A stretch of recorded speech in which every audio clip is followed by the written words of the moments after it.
Olá, eu estou em Lisboa, na Avenida da Liberdade, para falar da Revista Oeste. A Avenida da Liberdade é uma das mais belas da Europa, a começar pelo nome. E a Revista Oeste tem tudo a ver com liberdade. Também é uma avenida para a liberdade. Não recebe dinheiro de governo, não aceita, portanto é independente. Faz análises factuais do agro, da política, da economia, da tecnologia. É uma grande fonte de informação e de conhecimento.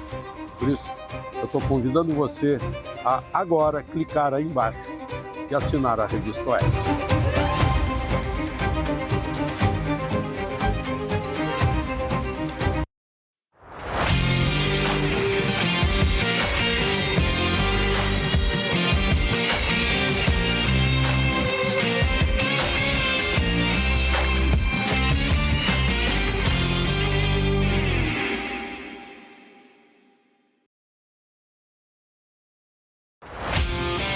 Mineiro de Araxá, ele tem 2 filhos. É formado em administração de empresas pela Fundação Getúlio Vargas de São Paulo.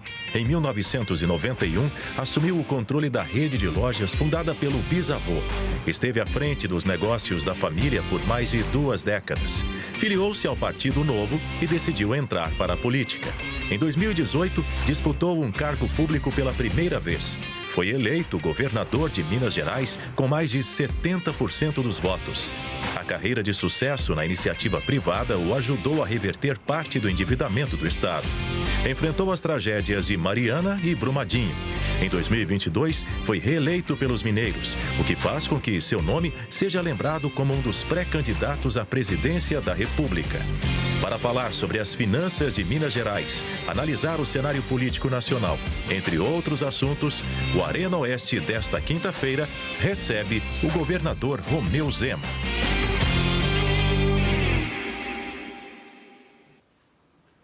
Olá, boa noite. Começa agora mais uma edição do Arena Oeste, o nosso programa dedicado a grandes entrevistas, sempre às quintas-feiras, às 8h30 da noite. Na noite de hoje, nós recebemos o governador de Minas Gerais, Romeu Zema.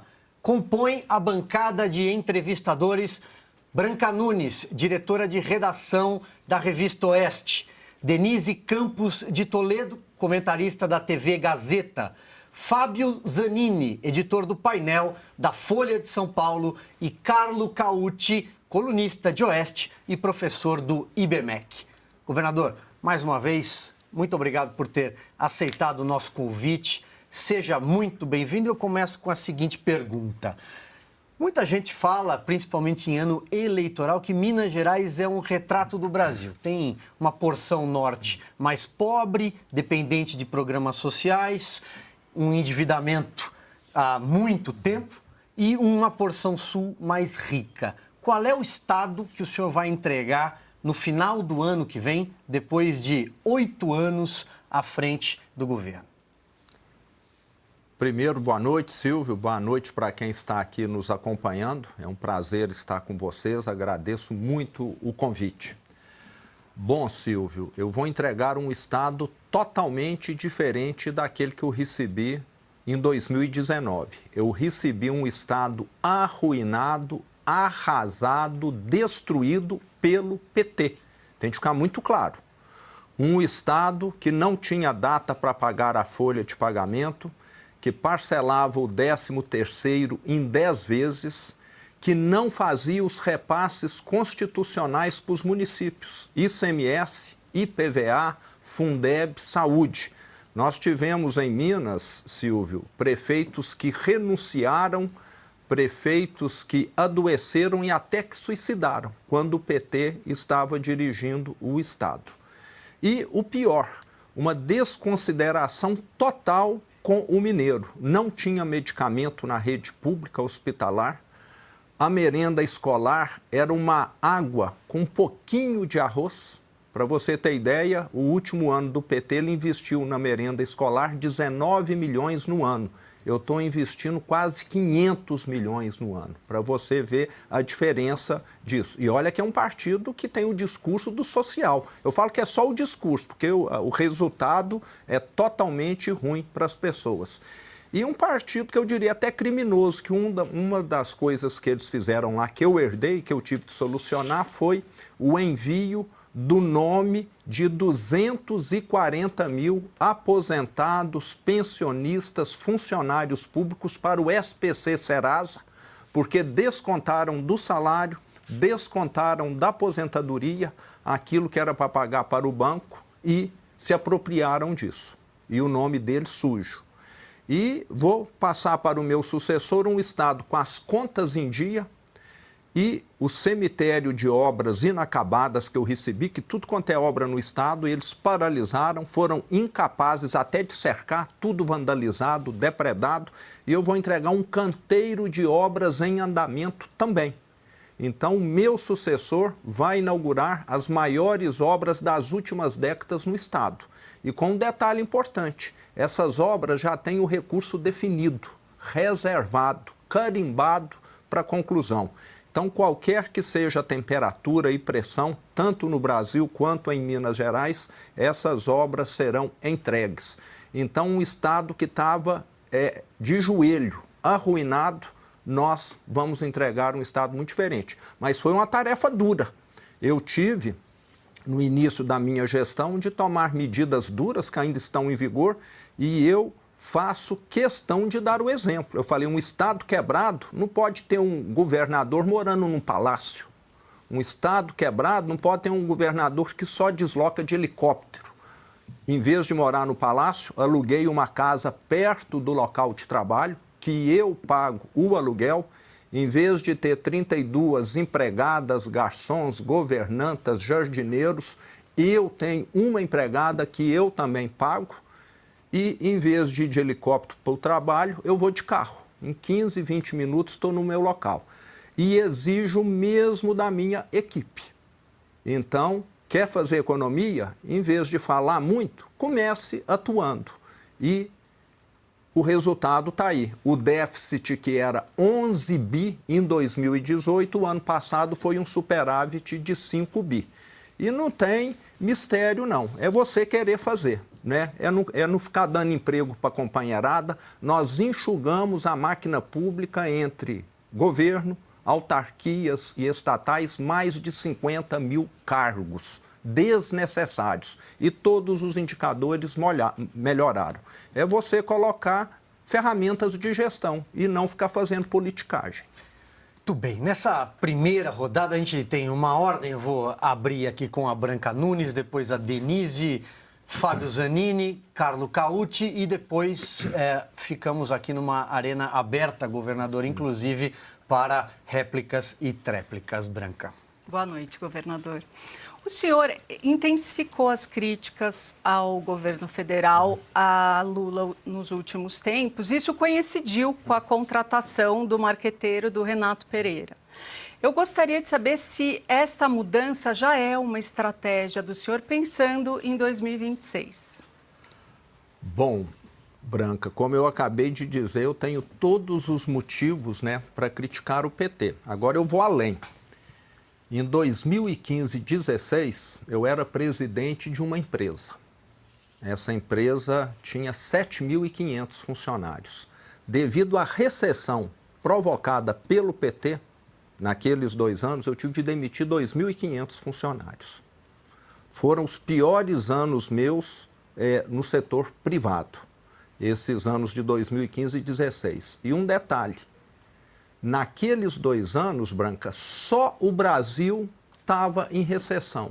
Os demais países da América Latina crescendo, Europa crescendo, Ásia crescendo. E recessão aqui por causa de quê? De mensalão, de petrolão, de lava-jato, de mala de dinheiro, de impeachment. Quem que fez isso? PT. E agora estão fazendo de novo. Mas eu não vou ficar calado, não. Está aí de novo a gastança. Está aí de novo aumento de impostos, está aí de novo corrupção. Então, eu estou aqui atuando como brasileiro. Antes eu era empresário, eu falava, minha voz não era escutada, não. Eu estava lá no interior de Minas, presidente de uma empresa que atua no varejo, etc.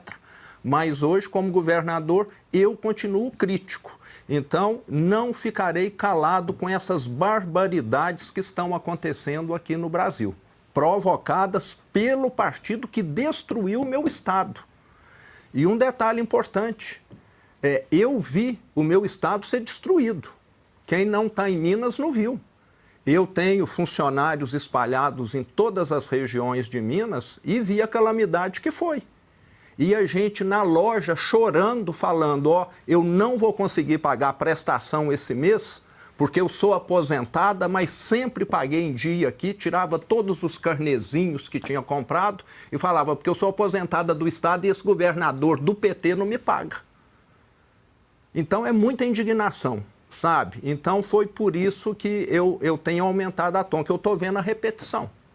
E quando chega em época de eleição, eles são capazes de tudo para poder ganhar voto. É o partido da politicagem, é o partido que quer continuar no poder para continuar espalhando, distribuindo favores e mordomias e etc. aí para a companheirada.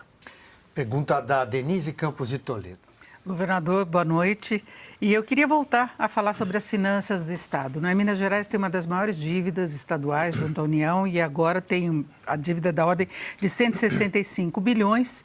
E o senhor tem defendido o programa de pleno pagamento da dívida dos estados com a União, Propag, como uma alternativa, inclusive para reduzir o custo. E isso ainda pesa na gestão das finanças, não é? O senhor tem anunciado cortes, inclusive do orçamento, anunciou que não vai dar reajuste para os servidores. Eu queria até confirmar isso daí, porque eu vi algumas manifestações contrárias a essa posição, só aquelas áreas em que houve determinação mesmo da Assembleia. A dívida ainda é um problema nessa questão da gestão das finanças, mesmo com todo o ajuste feito até agora, né? Exato. Denise, primeiro tem que ficar muito claro. Eu assumi um Estado quebrado e para Estado quebrado ninguém empresta dinheiro. Eu não peguei R$1 emprestado. Até hoje eu só paguei dívida. A dívida que existe lá foi toda feita pelo PT, pelos outros governadores. Até hoje, eu acho que eu sou, se tivesse aí um recorde de pagador de dívidas no Brasil, eu acho que eu estaria aí bem no ranking para poder ganhar esse recorde aí. Então, essa dívida, eu herdei ela, não fiz R$1, R$1. O único documento que eu e meu secretário de Fazenda, acho que não assinamos, é empréstimo, financiamento. Porque Minas tem a pior nota de crédito possível, desde que eu assumi. Está melhorando, como você acompanha aí. Mas essa dívida foi originada lá atrás, na época que os bancos estaduais foram liquidados. Lá em Minas tinha Benge, tinha Minas Caixa, Banco de Crédito Real, etc. Teve aquele Proer que liquidou os bancos. E de lá para cá, o que aconteceu? A economia do Estado cresceu, mas os juros, o serviço da dívida cresceu muito mais. É como se qualquer um de nós aqui fizesse um financiamento imobiliário de 30 anos da casa própria. Começamos a pagar 10% do nosso salário. Não, tá tudo bem, 10% do salário, dá para tocar a vida sem problema nenhum. E daqui a 15 anos, nós estamos pagando 60% do salário. Nós temos um governo federal agiota no Brasil. Essa dívida que foi feita lá atrás foi para liquidar bancos, não foi uma dívida feita para investimentos, construção de estradas, etc. Então, é uma dívida que já penalizou muito Minas Gerais e que está penalizando outros estados. E tivemos a felicidade de termos o Propag. Aqui eu quero citar o senador Rodrigo Pacheco, que foi quem levou isso adiante, junto com o presidente da Assembleia de Minas, o Tadeu Leite, com a participação nossa, tivemos reuniões lá de governadores envolvidos, e é a solução definitiva. Só que o presidente Lula fez vetos lá que está inviabilizando a adesão de vários estados, e a de Minas muito também.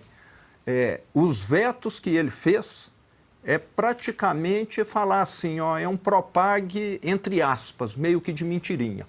Mas no nosso caso, nós vamos ter condição, se nós vendermos ou transferirmos para o governo federal diversos ativos, E o Propag prevê que se você fizer essa transferência de ativos aí, que está a 20% da dívida, você consegue uma redução de 2% ao ano no serviço da dívida. E 2% ao ano de 165 bilhões é quase que 3 bilhões e meio. Então, é algo que, para o longo prazo de Minas Gerais, é muito bom. Para mim, não vai ser, não. Eu estou no final do meu governo, mas eu quero olhar o futuro do Estado. Então, para os próximos governadores, se nós conseguirmos aderir ao Propag, será muito importante. Estamos trabalhando para aderir, mas com os vetos a situação ficou muito pior. Nós estamos fazendo contingenciamento, uma série de medidas extras ainda de economia por causa desses vetos. E vamos lutar para que os vetos caiam. Agora, os outros estados, pelo que eu tenho acompanhado, acho que dificilmente vão aderir por causa do veto. E vai custar caro para o governo federal, porque ele vai ter de acudir. Do jeito que está hoje, com a cobrança desse serviço da dívida, que é IPCA mais 4, não tem arrecadação de nenhum estado que cresce IPCA mais 4%. O regime de recuperação fiscal, que todos já aderiram, inclusive em Minas Gerais, dá um alívio temporário. É como se alguém que está pagando uma prestação cara, o credor falasse, ó, durante os próximos 4 anos eu vou fazer você pagar aqui uma prestação mais barata, mas isso fica para você pagar nas demais. Por isso que os outros estados que aderiram estão todos com a corda no pescoço. O governo federal não está atento à realidade desses estados endividados. E um detalhe, são os estados mais importantes do Brasil. Eu sempre cito que o ano passado o Brasil teve um superávit na balança comercial de 74,5 bi de dólares. 74,5 bi. Minas Gerais foi responsável por 25 bi. 1/3 do superávit do Brasil foi Minas Gerais que gerou. E isso significa mais reservas. E mais reservas significa uma moeda mais estável. Então, um estado que contribui tanto é um estado que tem sido desconsiderado. Vai lá ver as rodovias federais. Semana passada nós tivemos na BR-251, no norte de Minas, 9 óbitos num acidente. Responsabilidade do governo federal.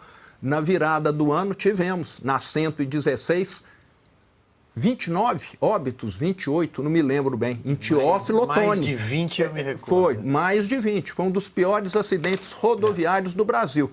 Então, parece que tem uma birra com Minas Gerais, entendeu? É um governo que investe pouco, que cobra taxa de agiota e é um estado que está lá resistindo. E foi no PT que ele afundou. Vale lembrar, Minas Gerais afundou no PT. Deixa eu passar para o Fábio Zanini. Boa noite, governador, tudo bem? O senhor é apontado como um pré-candidato presidencial da centro-direita para o ano que vem. Mas há outros, inclusive vários colegas governadores seus. Eduardo Leite, do Rio Grande do Sul, Ratinho Júnior, Tarcísio, Ronaldo Caiado. Recentemente, o ex-presidente Michel Temer veio com uma ideia de juntar esses governadores todos para criarem um programa comum de centro-direita, de oposição, para a eleição do ano que vem. Mas ele excluiu o Bolsonaro dessa conversa. Ele sugeriu que os governadores conversassem. Queria perguntar o que o senhor achou dessa proposta, se o senhor toparia fazer uma articulação com os outros governadores para discutir um programa comum e se o senhor acha que Bolsonaro tem que participar dessa articulação também ou pode ser excluído. Bom, o Bolsonaro é o maior nome da direita do Brasil, é um candidato natural da direita. Se ele conseguir os seus direitos políticos, eleitorais de volta, ele seria, com toda certeza, o candidato.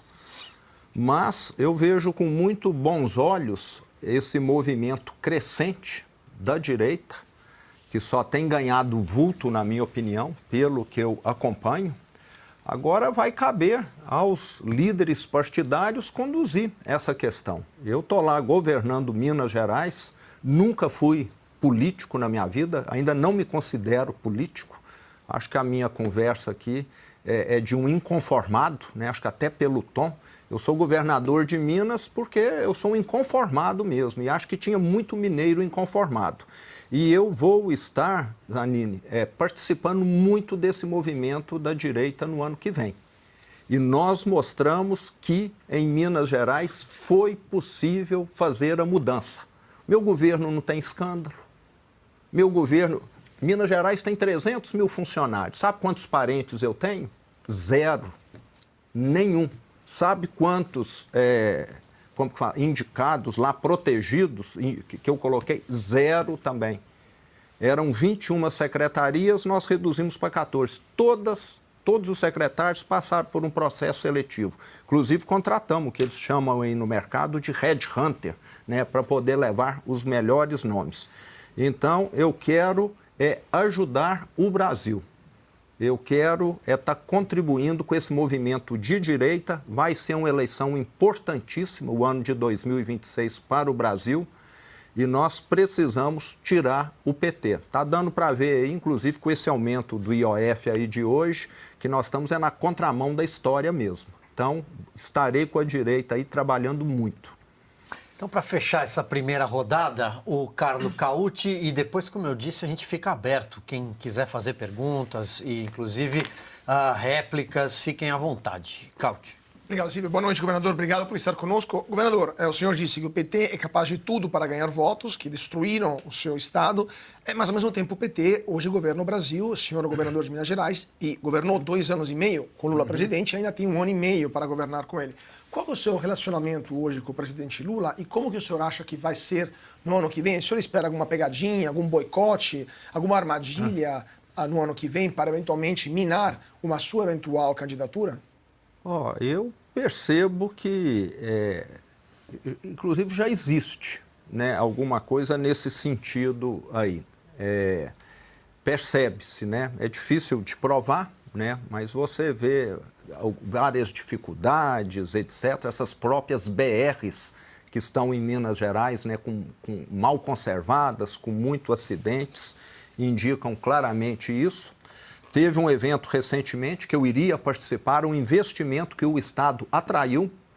Nós temos a Novo Nordisk, que é uma fabricante farmacêutica, né, que tem uma unidade em Montes Claros, no norte do estado, e ela está fazendo lá um investimento bilionário, coisa de $1 bilhão que ela está fazendo para ampliar a capacidade, fabricar vários medicamentos.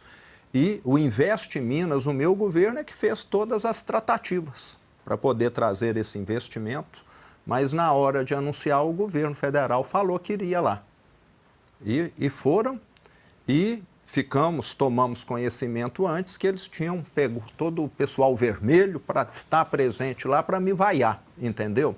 Então, acabei cancelando a minha ida lá. Minha agenda está sempre com coisas atrasadas. Falei, não, temos coisas aqui mais importantes para fazer. E fica muito claro esse tipo de ação, né? Pagam sanduíche, pagam passagem para os seus, para a companheirada ir lá. Então, falei, não, vamos deixar eles fazerem a festa deles lá, do jeito que eles acharem melhor. Eu não vou estar participando. Então, você percebe claramente nessa linha aí que há realmente uma disposição. Um fato interessante, a minha empresa, a empresa que eu administrei, sou sócio, né? Não é minha não, é da família. 2 meses atrás, chegaram lá 7 veículos da Polícia Federal.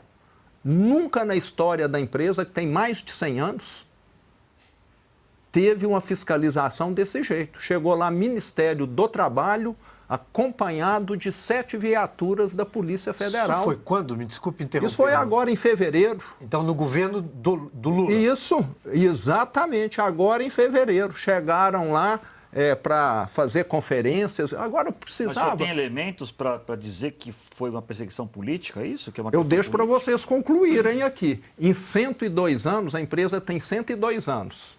Nunca entraram lá com força policial. A empresa está aberta, sempre foi fiscalizada. É uma das melhores empresas para se trabalhar de Minas Gerais, de acordo com o Great Place to Work. E chegaram lá para... Qual era a alegação que foi apresentada? Fiscalização de praxe. Aí não encontraram nada, sabe para onde que foram? Para as empresas terceirizadas. Mas com a Polícia Federal, governador? Porque aí fiscalização com Polícia Civil, com Receita, mas com a Polícia Federal? Com a Polícia Federal, tinha viaturas. O senhor Isso causou alguma surpresa nossa, que por isso estamos... o senhor tem conhecimento de algum inquérito aberto para investigar a Contra empresa? a nossa empresa, não. Contra os terceirizados, me parece que tem lá alguma coisa que eles estão tentando. Mas aí já é outra empresa, aí eu já não acompanho mais. Então, é uma coincidência, né? Concorda? Né? Uma coincidência isso aí. Governador, o que o senhor acha que a direita precisa aprender com a eleição de 2022 para não repetir agora em 2026? O que ela precisa aprender? Eu falo que ser da esquerda tem um lado que é muito bom, porque eles têm o discurso que agrada as pessoas, né? Só que não é discurso que melhora a vida das pessoas, né? Falar bonito, prometer o paraíso na terra, né? Que é o que a esquerda costuma fazer. Então eu vejo que a direita, ela precisa melhorar, na minha opinião, a comunicação, sabe? É mostrar. Eu acho que nós somos tão envolvidos, estamos sempre tão procurando melhorar, dar resultado, que a gente deixa, às vezes, um pouco o discurso do lado. E a esquerda, que parece que não tem o que fazer, né? Fica aí fazendo 1000 promessas, né? Fica aí vendendo fantasia para as pessoas, né? E muita gente acaba acreditando. Então, o discurso deles é como se fosse um discurso fofo, né? Vamos dizer, soft, né? Bem bonitinho, mas não entregam nada, a não ser corrupção, a não ser pobreza, a não ser perseguição, né, aos adversários, como tem feito agora, e uma vida pior, né? Agora, então, vivem muito de imagem. Eu acho que a direita precisaria melhorar, na minha opinião. Agora, desde as eleições, nós tivemos a questão do 8 de janeiro, as investigações que estão sendo feitas em relação à suposta tentativa de um golpe contra o Estado Democrático. Isso certamente vai entrar em pauta nas discussões para as próximas eleições. Inclusive, o presidente Lula já citou isso, o que pode acontecer caso a direita assuma novamente o governo. E eu estou citando isso porque o senhor sempre foi visto como um possível candidato menos extremista, menos reacionário, isso em comparação com a posição de Bolsonaro nesse contexto de polarização do país. E aí o senhor tem assumido um discurso um pouco mais extremista em termos de críticas, meio que reforçando essa polarização. E aí a Branca já tinha perguntado, inclusive, se tem influência do marqueteiro. O senhor mostrou o presidente Lula como bebê reborn, o senhor comeu a banana com casca. E isso foge um pouco daquela postura que se tem do senhor um pouco mais conservador, cauteloso. É um novo posicionamento para agradar aquele eleitorado de Bolsonaro que gostava de uma situação mais extremista? É a postura de direita? Qual seria o perfil de Romeu Zema, candidato à presidência? É muito ruim comer banana com casca, governador? Eu imagino que seja horrível. Não recomendo. Eu imagino que seja não horrível. recomendo. Por que o senhor comeu banana com casca? Foi uma indignação ali, né? Eu acho assim o cúmulo do absurdo, né? Aí eu acho que entra o que a Branca aqui falou, né? Parece que a esquerda vive no mundo das nuvens. Acho que a direita deveria aproveitar mais, né? Alguém falar para a dona de casa, procure o produto mais barato. É o cúmulo do absurdo, né? Ela está fazendo isso do dia 1º de janeiro até o dia 31 de dezembro, né? Deixe de comer coisa cara, está tudo caro. Então nós vamos entrar no regime venezuelano aqui, né? Que lá foi uma das populações do mundo que mais reduziu o peso, né? Se alguém quer emagrecer, vá para a Venezuela, né? Que falta comida. Então, assim, você vê claramente, foi uma indignação aquilo ali, né? E coei café com pó seco no sol também, que é uma porcaria também. Então, eu estava querendo ver ali, naquele momento ali, o que era possível fazer de economia, né? Mas eu vi que o brasileiro, a dona de casa, já faz toda a economia possível. Já faz. Então, né? Mas qual o perfil do candidato, Romeu Zema? Então, eu não tenho o que esconder. Eu falei, eu continuo a mesma pessoa. Eu fui eleito governador no final de 18, assumi. Eu não mudei a minha vida em nada. Continuo exatamente Então, igual. mas eu estou perguntando mais essa questão da comunicação com o eleitorado. O senhor parece que às vezes que quer lacrar. Lacrar é um termo associado à O que é esquerda. lacrar? Lacrar em rede social, querer causar um É impacto. a banana, é o bebê reborn, é isso. Então, na minha opinião, o que aconteceu nesses últimos meses aí, talvez, e não tem nada a ver com a entrada do novo marqueteiro, na minha opinião, se pegar as redes sociais, foi que nós começamos a ver, como eu disse aqui agora há pouco, a repetição de 2015 e 2016. Nós estamos vendo a economia tomar anabolizante, como aconteceu lá com Dilma, né? A pessoa fica fortona, bonitona, né? Igual o Hulk, aquele homem verde lá, e depois vai vir problema renal, problema cardíaco, problema de impotência, problema de toda a natureza. O que nós estamos assistindo, esse governo falar, e me dá uma indignação enorme, o desemprego caiu, a economia está crescendo, é uma economia anabolizada. Nós estamos plantando problemas para o futuro. E um exemplo foi hoje, esse aumento do IOF que aconteceu aí. Então, isso me causa muita indignação. E, infelizmente, né, nós temos, né, muitas pessoas que ainda, vamos dizer, caem nesse conto do vigário. Né? Parece que a memória nossa de brasileiro é meia curta, né? Tanto é que eu acho que esse governo só foi eleito por esse motivo aí, memória curta, porque se alguém lembrasse de mensalão, petrolão, mala de dinheiro, lava-jato, esse governo não estaria aí. E estamos vendo mais uma vez aí o assalto aos aposentados. Então, isso é indignação mesmo, a indignação cresce. E acho que esse tom mudou muito em virtude disso. Eu acho que antes parece que as coisas até estavam indo, mas de 6 meses para cá, realmente deu para ver que eles vieram para repetir. E quando chega em época de eleição, parece que piora. Governador, temos muitos assuntos, a entrevista corre de forma excelente, só que eu preciso fazer um break, é muito rápido e você que está aí do outro lado da tela não sai daí não.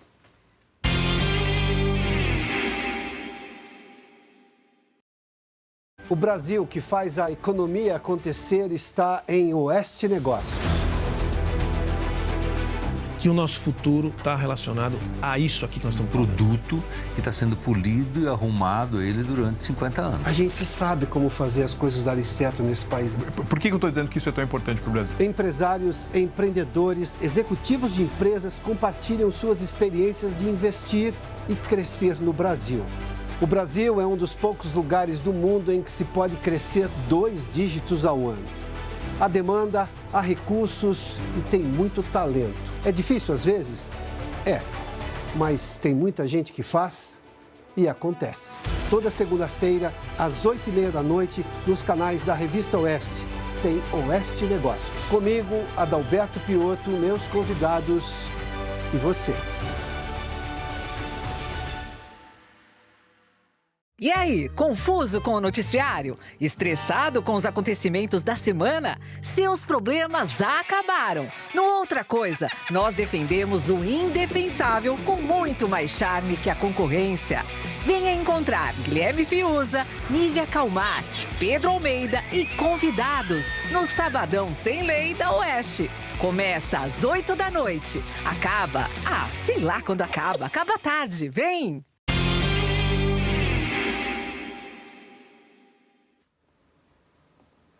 Estamos de volta, este é o Arena Oeste. O entrevistado desta noite é o governador de Minas Gerais, Romeu Zema.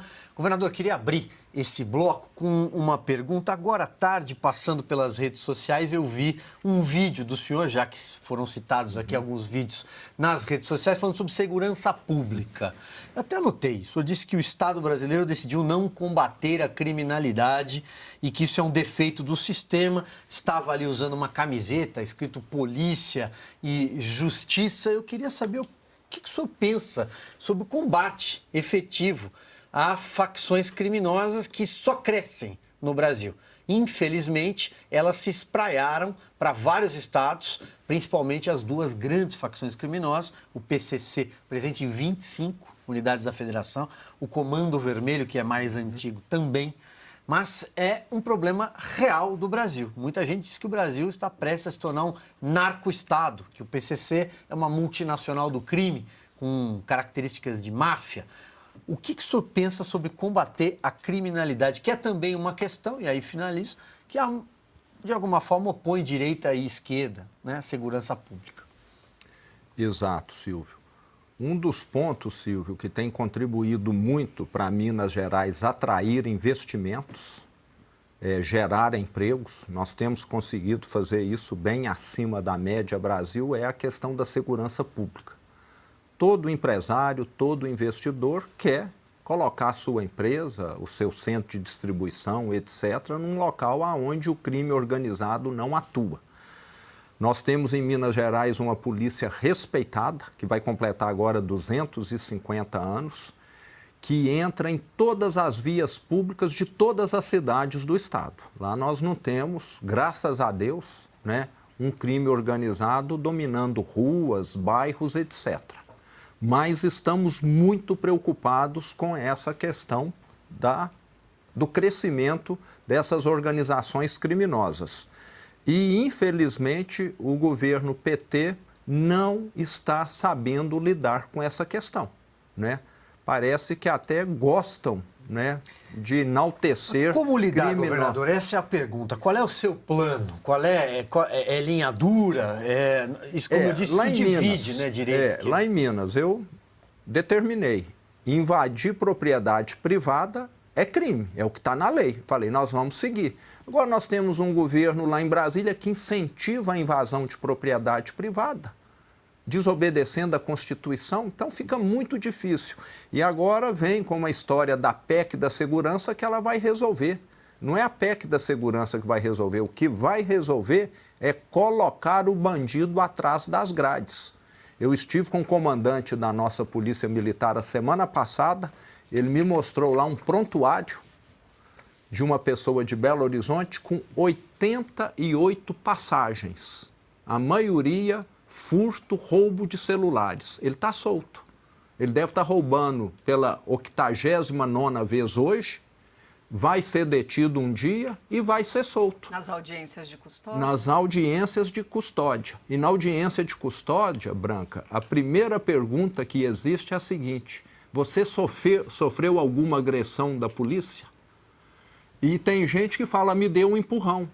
Policial vai responder processo disciplinar. A polícia no Brasil está ficando acuada para os criminosos. Se eu tiver de acreditar, eu vou acreditar nas forças policiais, não é em bandido, não. E nós temos aqui um país que está acreditando em bandido, dando espaço para bandido agir.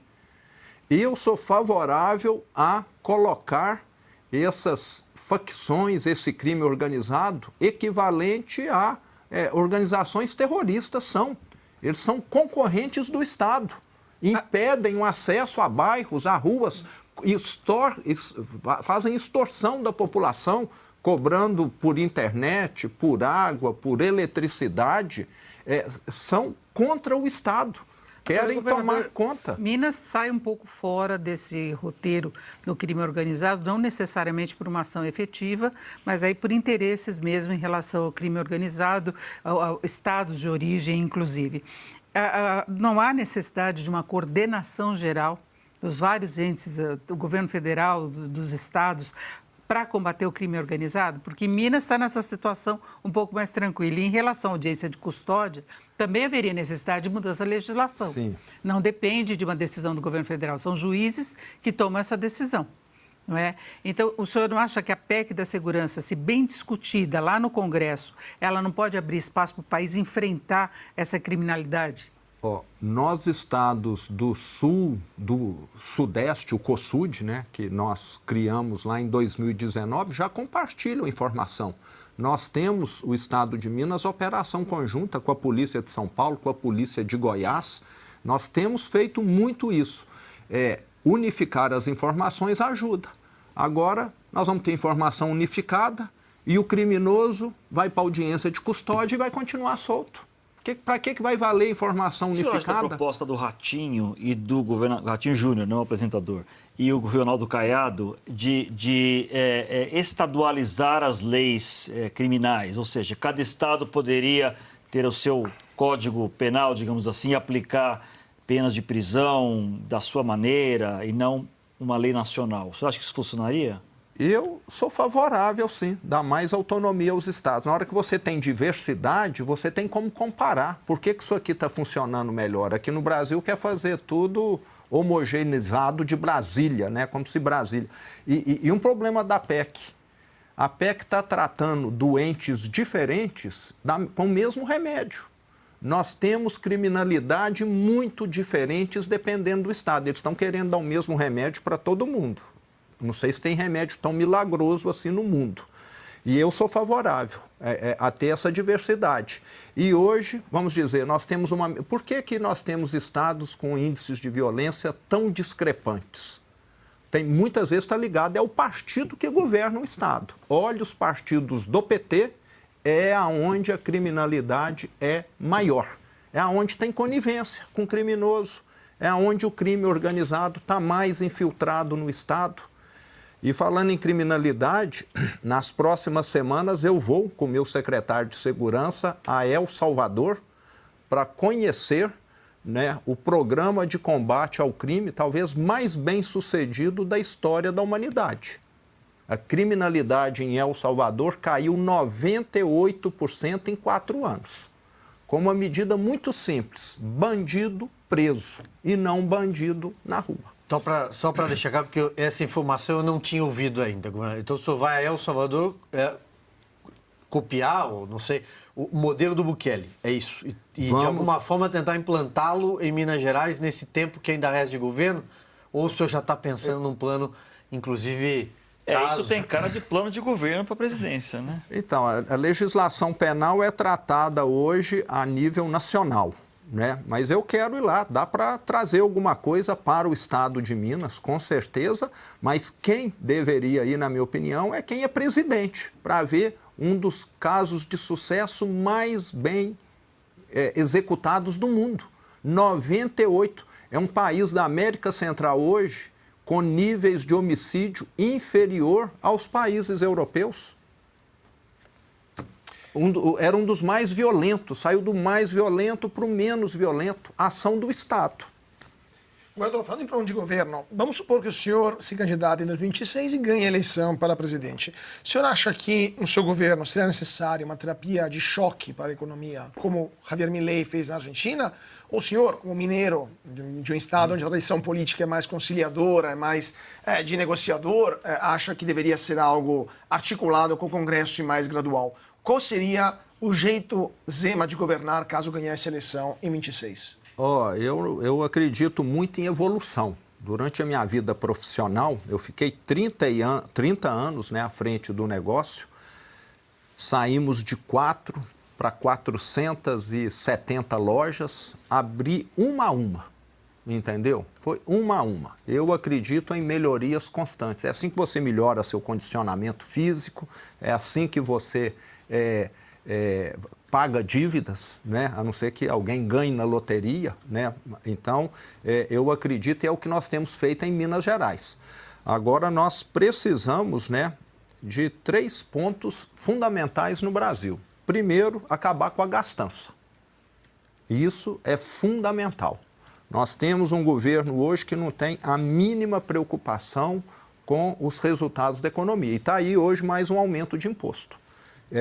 Eu acho que tinha até de ter uma lei que proibisse qualquer aumento de imposto. Lá em Minas, na minha gestão, nós assumimos com essa bandeira, que é proibido aumentar. Se tiver algum ajuste, é pelo lado da despesa, porque o mineiro já estava cansado de ter aumento de imposto. Segundo, combater corrupção. No meu governo lá, se teve alguma coisa errada, está demitido, está preso ou está sendo investigado. Para mim, não tem de ficar acobertando ninguém. E terceiro, né, nós precisamos no Brasil de uma reforma do Estado, um Estado mais eficiente, um Estado com menos privilégios, mordomias, mais ágil. que tenha mais condição de prestar um serviço melhor e não está criando obstáculo para as pessoas. Então, agora eu acho que dá para fazer isso com uma certa agilidade. Eu acho que o brasileiro quer isso hoje, né? Agora, não tenho esse perfil aí de mudar tudo do dia para a noite, até porque eu acho que dá para fazer as coisas de maneira gradual, mas você não pode ser lento demais também, não. Essa coisa do Milei, recentemente, 2 simpatizantes do Novo, 2 filiados, escreveram um livrinho, um livro pequeno, que chama o senhor de Milei brasileiro. Não sei se o senhor chegou a ver. Zema, o Milei brasileiro. Sim. O que o senhor acha da referência? Gostou? Então, eu acho que as ideias são semelhantes, mas talvez a maneira de implantação, como eu sou mineiro, principalmente... O senhor não quer ter uma motosserra? A motosserra o senhor não levou. Vamos dizer, em vez de com a motosserra, qual outra ferramenta menos... nós vamos, às vezes, com a enxada. Exatamente. Mineiro enxada. Agora, governador, como é que o senhor lidaria com uma situação, por exemplo, da inflação? Voltando àquela história da banana. A gente sabe que tem vários fatores externos que influenciaram. Por exemplo, do ovo.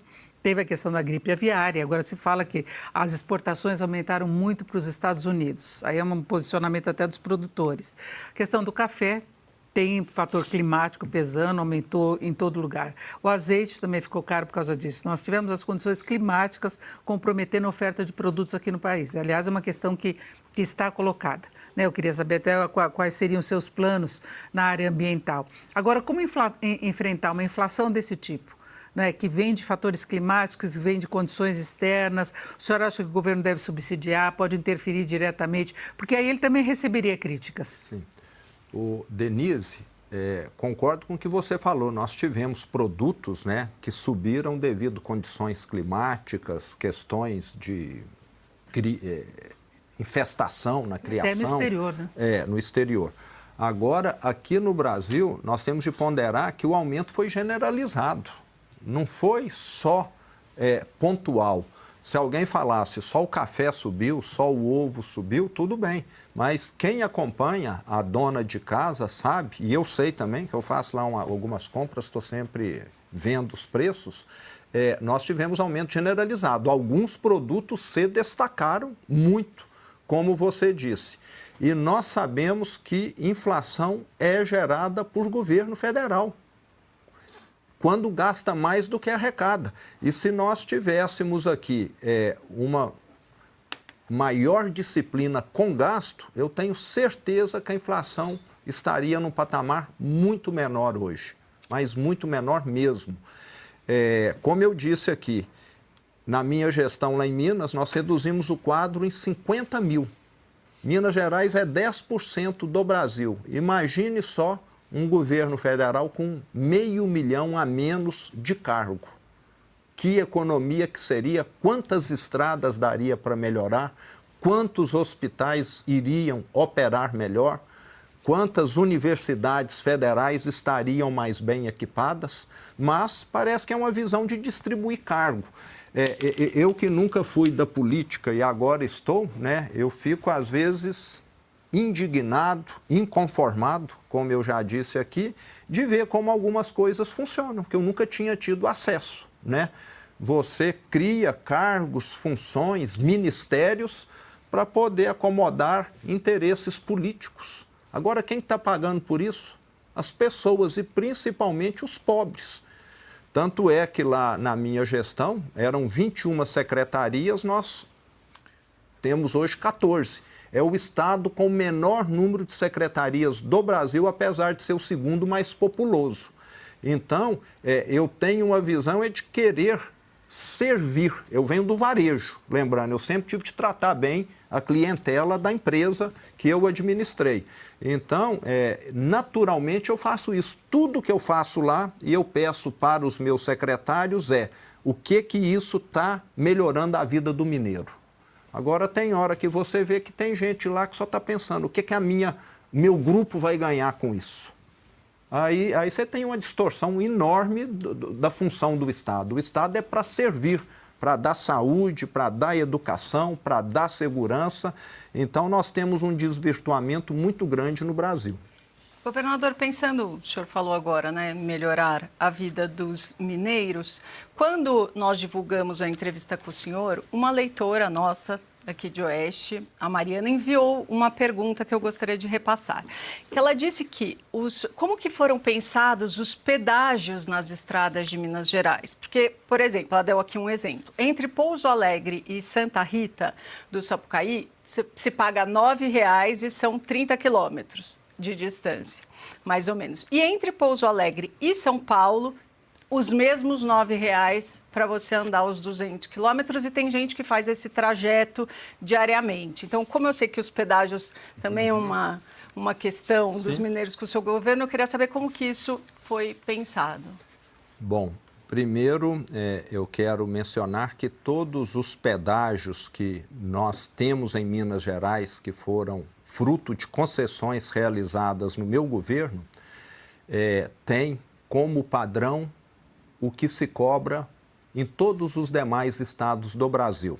Agora, essa distorção que ela aponta tem todo motivo de ser.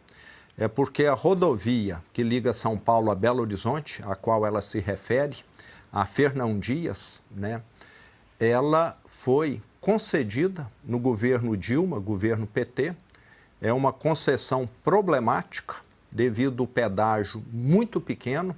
E, inclusive, o ministro da Infraestrutura já chamou o meu secretário, já falou comigo também, que ela vai estar sendo relicitada, e a previsão é que o pedágio dessa rodovia federal a Fernão Dias venha a ter uma majoração de aproximadamente 200%. Ele vai triplicar, porque a concessionária que está lá hoje não tem tido condição de sequer dar uma manutenção adequada. E já falou, ou nós vamos devolver, ou então está sendo relicitada. Já aconteceu com outras rodovias, tanto em Minas, a 262, tivemos esse problema, a concessionária que ganhou na época do PT Dilma também devolveu, foi relicitada com aumento no valor do pedágio. E esse pedágio que ela cita criou uma referência errônea, entendeu? O pedágio que tem o valor certo não é esse, tanto é que vai subir. Isso vai acontecer esse ano ainda. A Fernão Dias, a rodovia que liga Belo Horizonte a São Paulo, vai ter um aumento de pedágio na faixa de 200%, porque vai ter um novo processo de concessão. Governador, posso? Claro, vai lá. Governador, o senhor, ainda na questão econômica, o senhor assumiu o seu primeiro mandato com um discurso muito privatista, né, de privatização, de venda de estatais deficitárias, problemáticas e tudo mais. Mas o fato é que, com 6 anos de governo, o senhor não conseguiu vender várias delas, né? A CEMIG, Codemig, Copasa, enfim, e outras.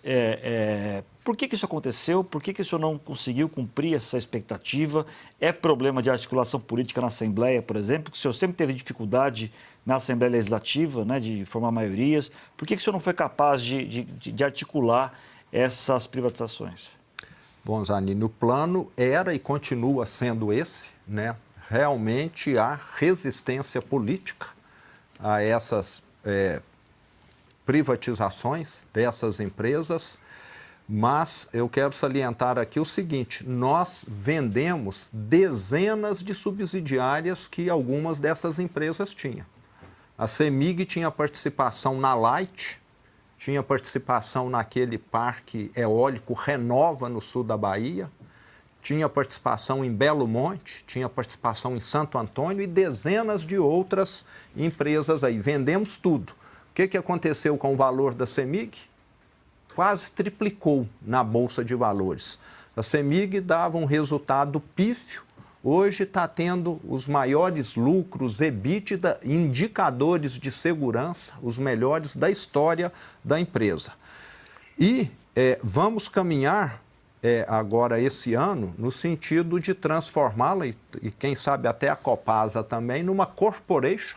Nesse caso, o Estado não precisa vender nada, mas ele, o que é muito bom, perde o controle acionário.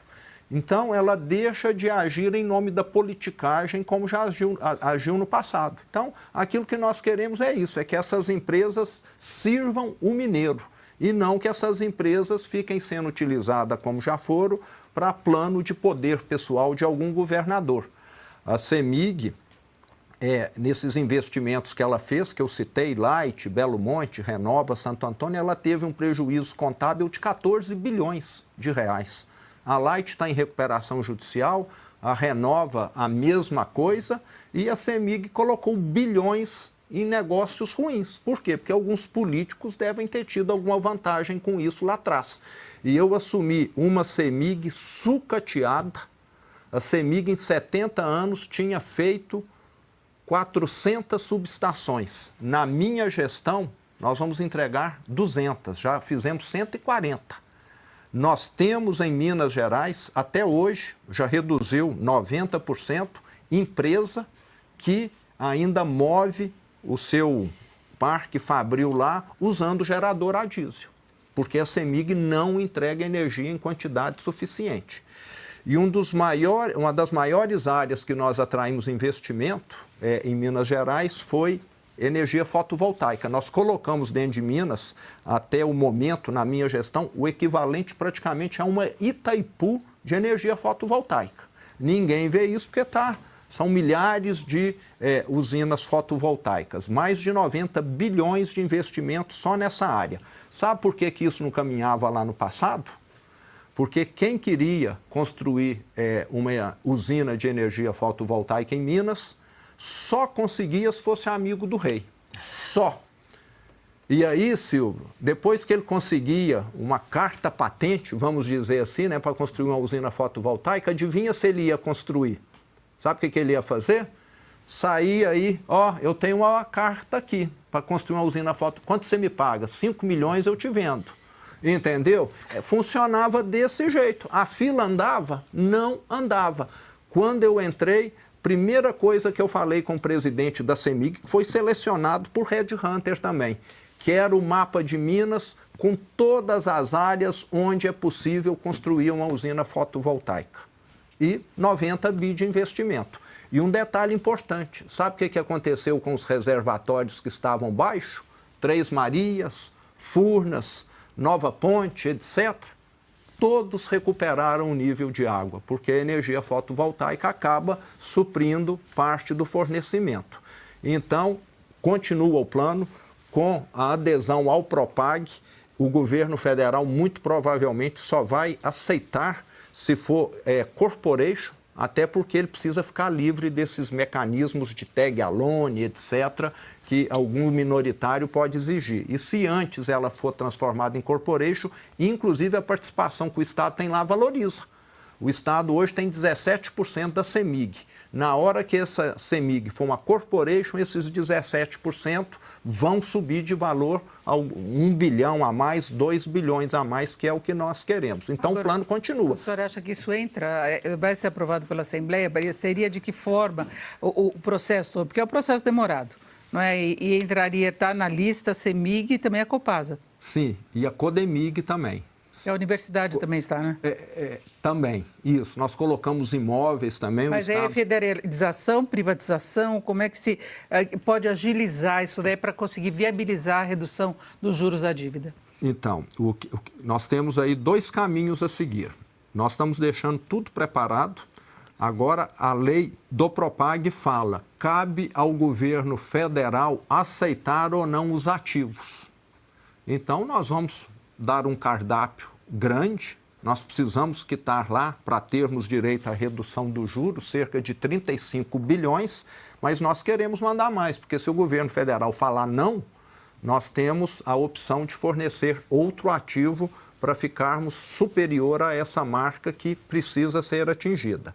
E temos ainda a opção, e aí vamos estar pedindo aos nossos deputados estaduais, autorização para vender esses ativos para, caso o governo federal não queira, para quitar a dívida monetariamente e não com a cessão do ativo. Talvez o governo federal fale, não, essa empresa aqui eu não quero, mas nós queremos autorização para vendê-la e passar esse recurso para o governo federal. Já tem resistência lá política que a oposição está falando que nós vamos usar esse recurso. Não vamos, assinamos lá. Esse recurso lembrando aqui que na minha gestão nós assinamos, Silvio, os maiores acordos talvez do Brasil. da tragédia de Brumadinho e da tragédia de Mariana. E apesar de eu ser governador de um estado em extrema dificuldade financeira, não veio R$1 para os cofres públicos. 0. Tudo carimbado. É para fazer esse hospital, é para fazer saneamento nessa cidade que foi atingida, é para fazer essa melhoria aqui. Tudo definido. Então, nós não temos que ficar fazendo essas manobras aí e eu estou muito confiante que nós vamos conseguir. Muito bem. A gente tem mais algumas perguntas, outros assuntos, governador, mas a gente vai fazer um intervalo bem rápido. Você que está aí do outro lado da tela, não saia daí não. É só o tempo da gente tomar uma aguinha e a gente volta já.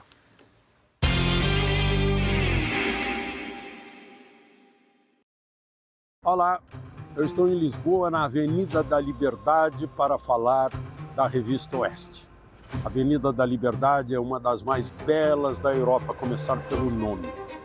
E a Revista Oeste tem tudo a ver com liberdade. Também é uma avenida para a liberdade. Não recebe dinheiro de governo, não aceita, portanto é independente. Faz análises factuais do agro, da política, da economia, da tecnologia. É uma grande fonte de informação e de conhecimento. Por isso, eu estou convidando você a agora clicar aí embaixo e assinar a Revista Oeste.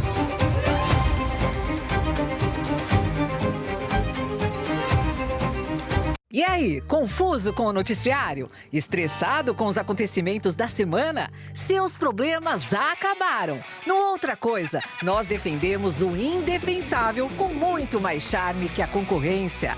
Venha encontrar Guilherme Fiuza, Nívia Calmar, Pedro Almeida e convidados no Sabadão Sem Lei da Oeste. Começa às 8 da noite. Acaba, sei lá quando acaba. Acaba tarde. Vem!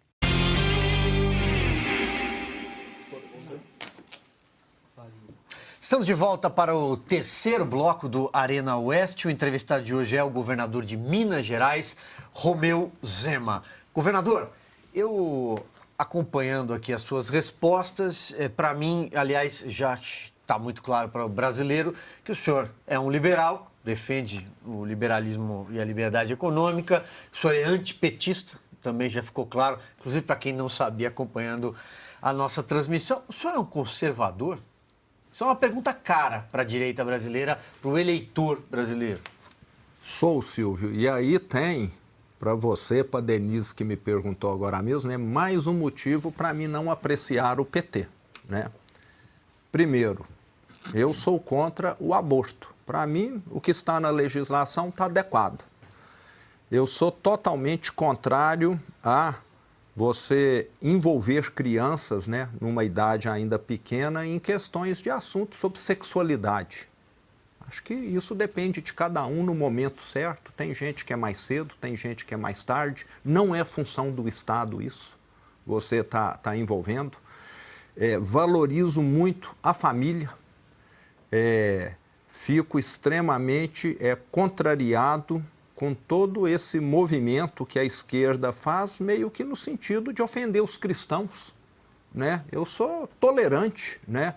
Se alguém segue ou não a minha religião, eu vou respeitar a pessoa de toda maneira, mas parece que a esquerda quer impor essa pauta de liberação geral da sexualidade, de drogas, né? Sou contrário também a uso, a tráfico, a porte de drogas.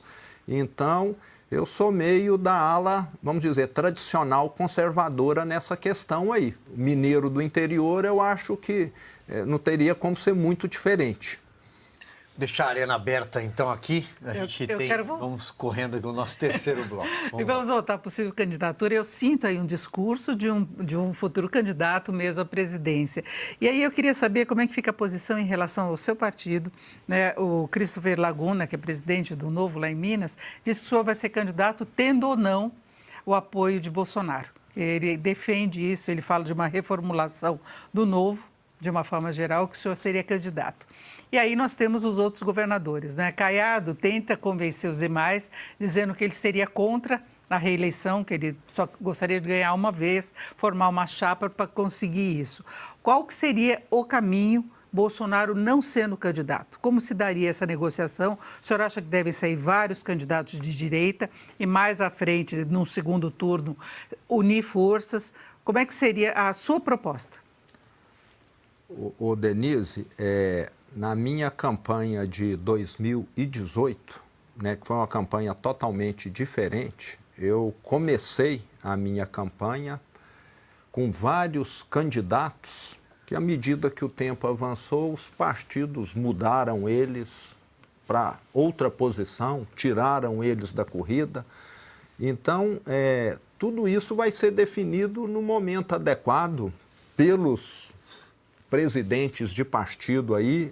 Eu, sinceramente, dessa parte política, eu não me envolvo muito. Mas o senhor concorreria mesmo no cenário com o Tarcísio candidato a presidente, por exemplo? Então, vai depender muito do que os partidos definirem aí. Agora, o que eu fico satisfeito é que a direita está crescendo e, com toda certeza, se ela não caminhar unida em primeiro turno, ela vai caminhar unida em segundo turno. Então, isso é importantíssimo. E todos nós queremos valorizar a segurança pública, né? A direita, acho que tem em comum essa questão. Segurança pública é um problema que custa caríssimo para o brasileiro. O brasileiro está cansado de sofrer essa violência, 40 mil homicídios por ano. Um dado que eu queria ter comentado aqui, né, que exemplifica o avanço que nós fizemos lá na área de segurança pública, que eu esqueci, foi em 2016, quando o PT ainda estava à frente lá, nós tivemos 260 ocorrências desse novo cangaço. É aquela organização criminosa... Domínio de cidades, é o termo técnico, né? Exatamente. Chega lá, domina, estoura as agências bancárias todas e leva tudo. Sabe quantas ocorrências nós tivemos no ano passado? Uma ocorrência. Então, isso demonstra que é possível fazer avanço. Na hora que você fala, aqui nós vamos combater quem é criminoso, e teve, né, quase que uma guerra no sul de Minas, não lembro se em 2020, 2021, que quase 30 criminosos foram mortos, porque tinham um arsenal na fazenda e estavam prontos para fazer isso. E aí, infelizmente, vem ONGs defender quem está lá com um arsenal numa fazenda querendo levar terror, que usa escudo humano. Esse pessoal amarra alguém na frente de um carro, na cobertura de um carro lá, para sair para a polícia não atirar. Um inocente lá. Como que isso não é terrorista? Como que não enquadra esse pessoal como uma organização terrorista? Então, eu vejo que a direita tem muito o que contribuir com a segurança pública, principalmente. E é um problema que está custando caro. Toda vez que nós entramos aqui em rede social, você está vendo lá um comércio, alguém chegar, dar um tiro no sujeito porque ele falou alguma coisa que desagradou o criminoso, não sei. É algo deprimente, assustador, e esse governo federal não faz nada. E o motivo, né? Não quiseram enquadrar organizações criminosas aqui como terroristas. Por quê? Porque a Polícia Federal vai ter de se desdobrar para combater. Parece que o governo federal quer ficar longe do problema da criminalidade. Mas, governador, não é só o governo federal, é o STF também, porque lembramos uma decisão do ministro Lewandowski proibiu, se não me engano foi Lewandowski, proibiu operações nas favelas do Rio de Janeiro, ainda está valendo, e temos outros casos em que o STF atuou e coibiu uma punição mais dura, ou uma atuação mais dura da força da lei, vamos dizer assim. Como é que o senhor, caso fosse eleito presidente, articularia, conversaria, conviveria com o outro lado da Praça dos Três Poderes nesse tipo de situação, por exemplo?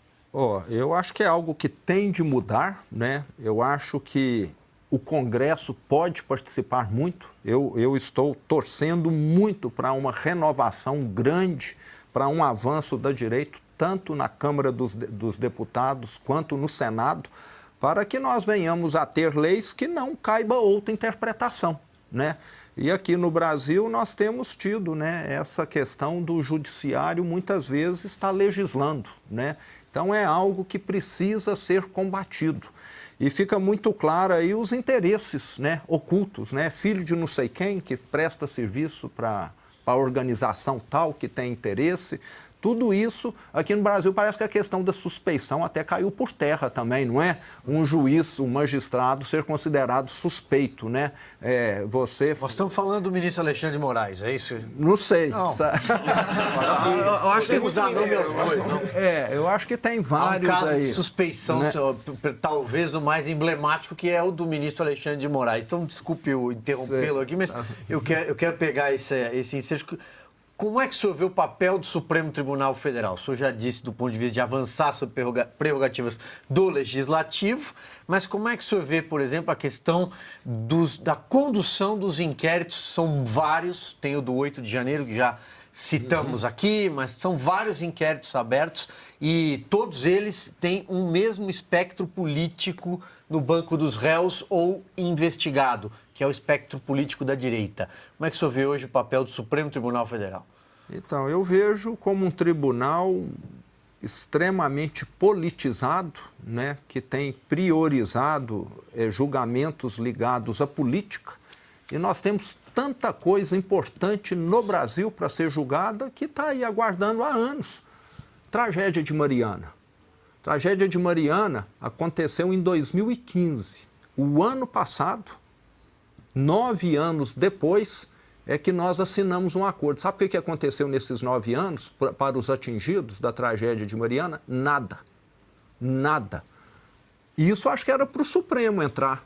Agora o Supremo está preocupado com quem pega um batom e vai lá. Está errada a moça. Precisa pagar multa, ficar detida, mas não com essa pena. Agora, aquilo que estava afetando ali 2 milhões de mineiros e capixabas, estava lá a banho-maria. Fizemos o maior acordo da história. E o acordo de Brumadinho, que só dependeu do Estado de Minas, que foi realizado antes, é que serviu de exemplo, que abriu o caminho para o acordo de Mariana acontecer. A tragédia de Mariana gerou lá na época o nascimento, né, da Fundação Renova, que era para poder prestar apoio aos atingidos. Ela consumiu cerca de 20 bilhões de reais. Me parece que nada chegou aos atingidos, mas contrataram estudos técnicos, auditorias, consultorias, não sei mais o quê, para fazer levantamento. Os atingidos não tinham recebido nada. Quando nós fizemos o acordo de Brumadinho, o que ficou definido? Essa cidade vai receber tanto, essa cidade vai receber tanto, esse hospital vai ser construído, essa estrada vai ser construída. É uma diferença muito grande. Injustiças que o senhor aponta nos inquéritos sobre essas pessoas pelo Supremo, né? Pessoas que participaram do 8 de janeiro e outras. O senhor inclui o processo contra o ex-presidente Bolsonaro nessas injustiças também? O senhor acha que, enfim, estamos no meio do julgamento já do ex-presidente? Ontem, o ex-comandante da Aeronáutica, o brigadeiro Carlos Batista Júnior, deu um depoimento bastante detalhado, falando sobre a suposta trama golpista, dizendo que houve, inclusive, uma ameaça de prender o Bolsonaro se ele levasse a cabo esse tipo de golpe. O senhor chegou a ver esse depoimento? O que o senhor achou? O senhor acha que há provas contra o Bolsonaro ou ele também está incluído nessas injustiças que o senhor aponta? O Zanini, eu acho que se alguém fez algo errado, como eu falei da moça do batom, né, e outros que podem ter feito outras coisas, que haja uma punição de acordo com a lei.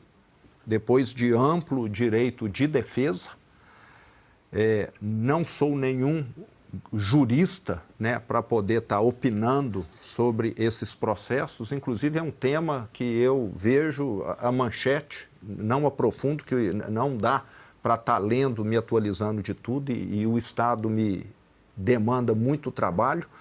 Mas o que eu percebo claramente e infelizmente é que há um viés político muito grande, né?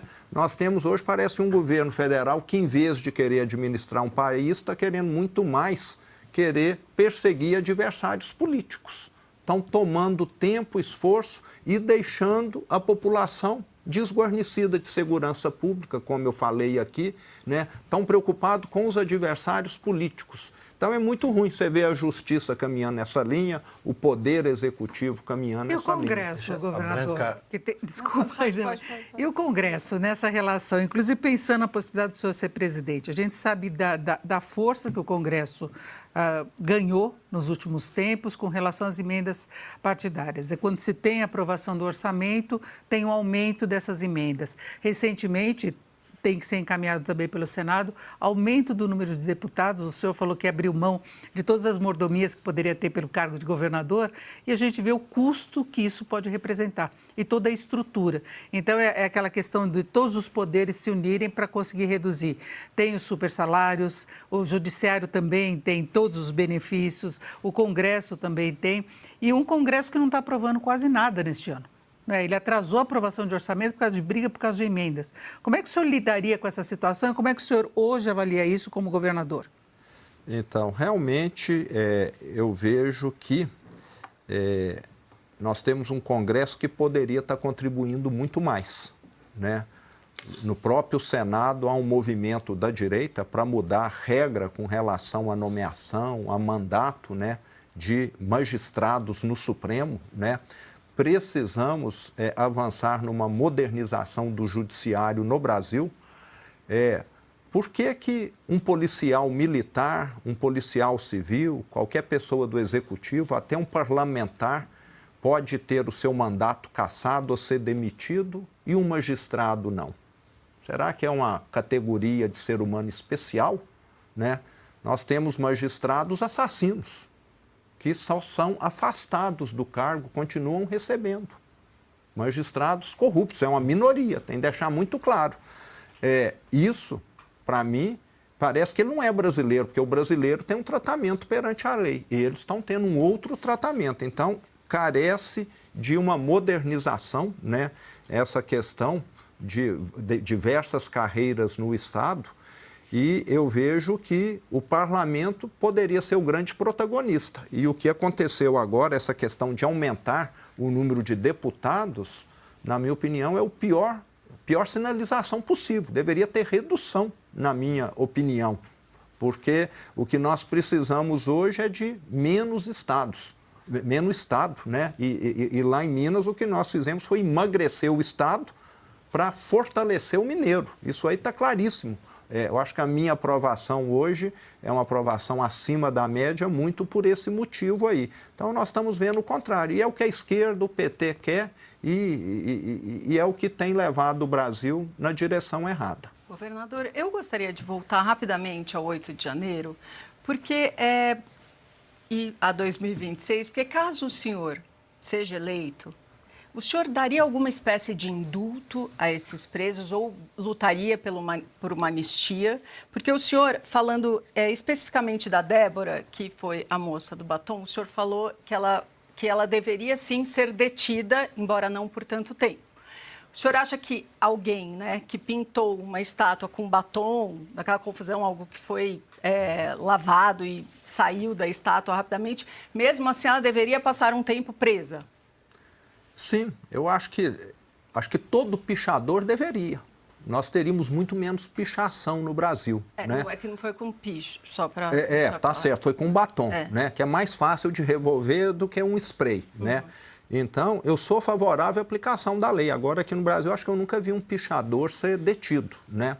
E ela foi detida. E ali ninguém estava armado, fizeram bagunça, fizeram depredação, fizeram. Na minha opinião, é aplicar a lei. Agora parece que estão querendo enquadrá-los, né, em algo semelhante a terrorista, né, que quer dar um golpe de Estado. Quem está querendo dar golpe de Estado é o crime organizado, né? E esses é que estão tomando lugar do Estado, que andam aí com metralhadoras, com armamento de guerra. Pelo que eu saiba, lá no dia 8 de janeiro não tinha ninguém armado. Mas o senhor indultaria o Bolsonaro, por exemplo, caso ele seja condenado e preso e o senhor seja presidente? Zanini, sim, por um motivo muito simples. Acho que nós temos de olhar para o futuro. Quem participou de atos terroristas lá na década de 60, 70 não recebeu anistia? Chegou a matar gente, chegou a sequestrar, receber anistia. Agora, o que dizer de alguém que fez um ato muito mais leve? Então, acho que nós temos de pacificar o Brasil e olhar para frente e vamos olhar para o futuro. Eu falo que esse governo tem olhado pelo retrovisor. É um governo revanchista, não só com os adversários, como com os avanços que o Brasil fez também. Quer tirar a autonomia do Banco Central de novo, quer colocar nos cargos das estatais pessoas despreparadas, corruptas, quer que a Eletrobras, que se transformou em corporation e tem uma governança muito melhor hoje, não seja assim, está desfazendo a reforma trabalhista. Estou sempre com empresários preocupadíssimos. O que a reforma trabalhista do Temer fez está sendo desfeito, gradativamente, com decisões contrárias ao que prevê a lei. Então, que país que é esse que avança a duras penas e na hora que a esquerda assume, engata a marcha ré? Agora, governador, o ex-presidente Bolsonaro, ele cobrou, inclusive, que os governadores de direita, possíveis candidatos à presidência, defendam agora que ele volte a ser elegível, que haja uma revisão desse processo. O senhor concorda? Eu concordo. Eu sou favorável a dar direito político. Se a pessoa quer eleger alguém, deveria ter o direito, sim. Sou favorável, sim. Governador, voltando um pouco ao assunto da questão do estilo de vida. O senhor abriu mão de todas as mordomias, transformou o palácio em um museu. O que o senhor acha, então, do estilo de vida do casal presidencial nesse momento? Especialmente agora com a primeira-dama usando até avião da FAB para viagens no Japão, na Rússia. Qual que é a sua opinião? O que o senhor faria com o Palácio da Alvorada, caso fosse eleito? Count, eu vejo que isso é uma aberração, né? Eu quero lembrar aqui que eu venho das origens mais humildes possíveis, né? Eu venho de uma família italiana que veio para o Brasil para substituir mão de obra escrava. Instalaram ali na região de Ribeirão Preto, foram trabalhar na enxada. E tudo que nós conquistamos foi com muito trabalho duro, a duras penas, sem depender do Estado. Nunca fornecemos para o Estado. O que já vendemos para o Estado é o produto normal, nunca representou mais que 1% do faturamento nosso, aquilo que nós vendemos para o Estado. Então, nunca pisamos em ninguém, estamos entre as melhores empresas para se trabalhar. Eu nasci numa casa de 40 metros quadrados, acho que do tamanho dessa sala que nós estamos aqui, foi a sala que eu nasci. Meu pai ganhava, na ocasião, um salário mínimo. E eu comecei a ajudar meu pai com 5 anos. Assim que eu aprendi a contar, eu comecei a contar parafuso, porca, para estar ajudando ele lá na empresa. E, como eu falei, eu sou governador hoje, mas eu vivo da mesma maneira. Na minha opinião, nós deveríamos, né, tratar o Estado como algo que todo gasto você está tirando o dinheiro de quem está passando fome. O meu raciocínio é mais ou menos esse, você entendeu? Não vou falar que um presidente não possa ter conforto, não possa comer uma comida adequada, mas aqui no Brasil, e lá em Minas eu vi isso, eu falo que quem me antecedeu lá em Minas, o governador do PT, era um faraó. Porque em vez de andar de carro, ele só andava de helicóptero, sabe? Diz que lá no Palácio das Mangabeiras era lagosta GGG, só que se servia lá, né? E chamando a companheirada, com vinho, com uísque, não sei o quê. Eu nunca tomei uma taça de vinho paga pelo Estado. Nunca. Nunca levei pessoal para estar jantando, almoçando lá às custas do Estado. Então, é você ter, vamos dizer, essa visão. Eu estou aqui para prestar conta, sigilo. Lá em Minas, até eu assumir, sigilo do governador do Estado era por 5 anos. Eu falei, o meu eu quero que dê transparência total. O voo que eu faço hoje, o mês que vem, ele está disponível no portal da transparência para ver para onde eu fui, quem foi comigo e o que eu fui fazer. Agora, por que lá em Brasília, quantos anos de sigilo? 100 anos de sigilo. É porque está escondendo alguma coisa errada, na minha opinião. Porque quem não faz nada errado não precisa de sigilo. Então, é algo que me assusta. E na minha opinião, primeira-dama, quanto mais discreta, melhor. Você já viu a primeira-dama dos Estados Unidos, de outros países, ficar dando aí piti? Governador, Né? o senhor aceitaria concorrer a algum outro cargo que não o para a presidência em 2026? O Branco, igual eu falei, eu sou um inconformado, eu quero estar ajudando a direita, né? Isso vai ser definido aí nos próximos meses e eu quero estar participando. No dia que o PT sair de Brasília, eu vou ficar feliz demais, entendeu? O meu sonho é esse aí. E eu vou trabalhar de qualquer forma para que a gente atinja esse objetivo aí. E o mineiro sabe o quanto o PT foi ruim para o Estado. Então, dentro de Minas Gerais, eu quero estar fazendo um belo trabalho lá para que a gente tenha em Minas aí um Estado que pode estar decidindo e fazendo essa virada. Governador, eu queria perguntar sobre o cenário estadual, então, para 2026. O senhor tem o seu vice, né, Matheus Simões, que é o seu candidato à sua sucessão no ano que vem, mas ele ainda é pouco conhecido, tanto é que nas pesquisas ele pontua abaixo ainda, né? Queria perguntar duas coisas. Primeiro, como é que o senhor vai atuar para ajudá-lo a se tornar mais conhecido, né? Como é que o senhor vai atuar para ajudá-lo a ganhar a eleição, em última análise? E também existem outros pré-candidatos da direita lá, o senador Cleitinho, do Republicanos, e talvez o deputado federal Nicolas Ferreira, do PL. O senhor acredita numa unidade da direita lá ou o senhor acha que teremos mais de um candidato nesse campo? O Zanini, a pessoa que eu vou estar dando apoio é ele, uma pessoa inteligentíssima. Seu vice, né? O Matheus meu Simões. Vice, Matheus Simões, professor universitário, meu braço direito lá no governo. Só no primeiro ano de governo é que ele não esteve presente, que ele era vereador, mas depois ele já se afastou, foi ser secretário-geral e depois vice-governador. Então, uma peça muito importante. E vejo que ele tem toda a condição. As pessoas, na hora que vão votar, gostam muito de ver que aquilo que está funcionando tendo continuidade. Acho que vários exemplos Brasil afora, que nós tivemos aí alguns outsiders que deu para ver, que geraram uma certa desconfiança, não emplacou bem. Então, acho que ele significa continuar uma gestão séria que está dando certo. Nós temos grandes entregas para fazermos nessa reta final do governo. Eu menciono sempre que o meu governo é um governo que plantou muito mais mogno e eucalipto do que milho e soja. A colheita está começando agora e vai continuar com os meus sucessores aí pela frente. Os grandes projetos serão entregues nos próximos 5, 10 anos.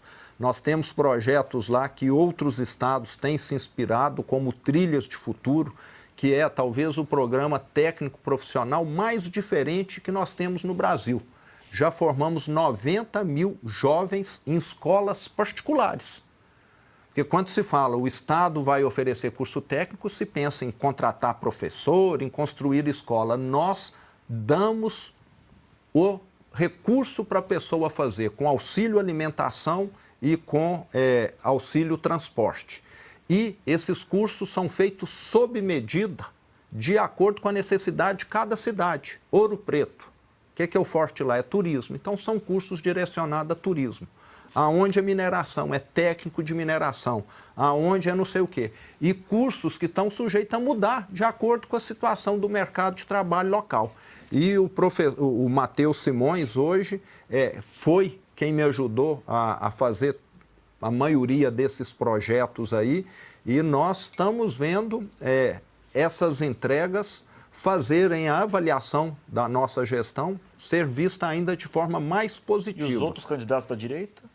Então, os outros candidatos da direita, se eles vierem, são bem-vindos. Eu acho que quanto mais opção mineiro tiver, melhor. Agora, o segundo turno é que vai decidir. Agora o senhor foi mineiro. Dá tempo da última pergunta aqui da nossa roda. Vamos lá, Dani. O senhor deixa o governo para poder garantir a sua candidatura, mesmo que Bolsonaro, até o término desse prazo, não tenha indicado quem ele vai apoiar? Primeiro, eu espero que ele resolva essa questão dele e que venha a ser o grande nome da direita. Eu ainda estou confiante que isso possa estar acontecendo. Não acontecendo. O senhor sai do governo? Então, vai depender dos partidos aí. quando se fala de política, você tem que perguntar para os presidentes de partido, não é para mim, eles é que decidem, sabe? Os presidentes de partido é que decidem. É aí. mineiro, meu. Eu já vi. Senado, o senhor cogita? Se for para estar ajudando, sim, mas eu não tenho muito o perfil de parlamento, não. Eu gosto mais de estar no chão de fábrica do que naquele embate verbal ali. Eu gosto de ver a coisa acontecer, de ligar a máquina em vez de ficar no debate. Perfeito. Bom, então agora é a hora da pergunta que a gente capta ali no nosso chat, nas redes sociais, a pergunta da nossa audiência. Eu vou ler dali, ó, que eu também não vi qual é a pergunta. Está ali, governador, ó. A Márcia Moreira. Pergunte a ele se ele é a favor da Agenda Verde, da Agenda 2030, governador. O que o senhor pensa sobre a Agenda 2030 e Agenda Verde? Então, em Minas Gerais, nós avançamos muito na preservação do meio ambiente.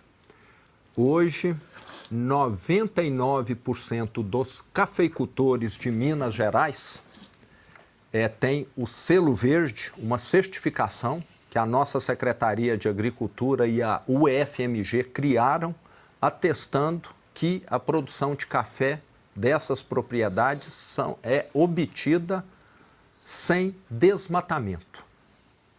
Depois que tivemos a tragédia de Brumadinho, que foi a última, nós definimos aqui em Minas, não vai mais existir esse tipo de tragédia.